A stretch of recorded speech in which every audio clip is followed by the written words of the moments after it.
Now on to the surfboard logo, which I was looking forward to colouring so I could colour each different half a different colour.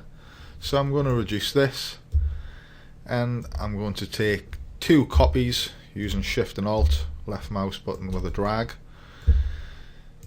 and direct selection tool I'm going to use to colour that red. Just going to turn the cyan up a bit to get it off the default colour, although I do want to keep it a bright red. And for the next colour we'll use a yellow. See how that looks. This shape is meant to represent a sand dune or a little mound of sand, depending on which way you look at it. So I'd want to match this to the surfboard. The text we could keep black, but we'll reduce it down to a grey because the black is overbearing compared to the yellow and the red. So using a slider in the colour panel, we'll take that down to 90, see how that looks. That looks quite good. We'll move on to the next. So the surfboard could be a blue. So we'll move magenta up in the colour panel, moving the slider. Then we'll click the other half of the surfboard and we'll select a lighter blue from the swatches as a starting point to start using the sliders again.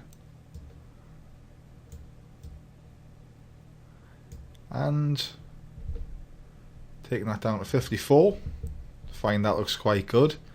Now I'm keen to keep the shape close to the colour of sand,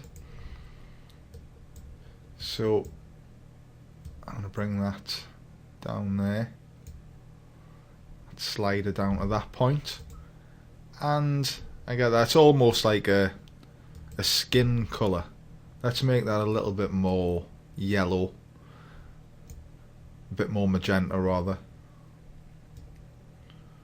and then we'll do that. See how that looks. And we could colour all the text, the blue also, and the one. Need the direct selection tool there. Use the eyedropper tool to match the blue of the surfboard, and we have that. For the third, I'm going to try red again for both halves. I'm going to try an orangey colour, which you can see clashes immediately against the red. So I'm going to stick to the black, and I'm going to keep it at 100% black too. What I'm going to do now is increase this red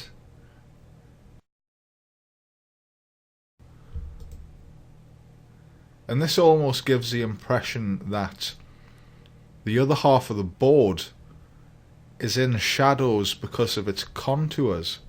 So we have 2 shades of the red to give this impression, and I think this works quite well. However, I'm also liking the 2 shades here, red and yellow. I think I'll make another copy to start refining. However, I'm also liking the 2 colours of the surfboard of the first logo. To refine further, we'll drag down 3 by highlighting all, Shift Alt left mouse button, and I want to try some blue text with this option down here. So selecting the 1 with the direct selection tool, and then selecting the rest of the text with Shift held down, we have all of those isolated, and we can now click a blue in the swatches and start manipulating that blue in the colour panel with the sliders.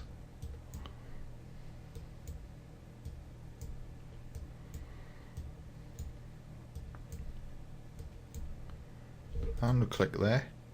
I think that works quite well. So on to the next. We'll try some different colours. Perhaps a grey for the surfboard, but I don't think this is going to be too appealing.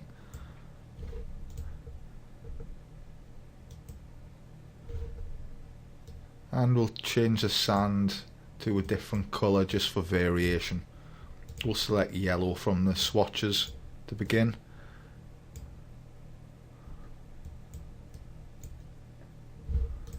And perhaps we'll use that same blue that we've used over here. So we'll use the eyedropper to sample that, see how that looks. And we'll use a different shade of grey. So we'll bring down the cyan with a slider in the colours panel. You'll see how that looks. That looks quite good, but it looks rather dull on the surfboard. Let's try something else. We'll try yellow for the surfboard. A bright yellow. And a bit of a darker yellow for the other side. So we're going on the same principle of the shadowing for the contours of the board. And we'll chance leaving the sand dune or the mound black as we have in the logo above. I think this looks good too. However, looking at all logos, I think I'm settled on this one to send to the client.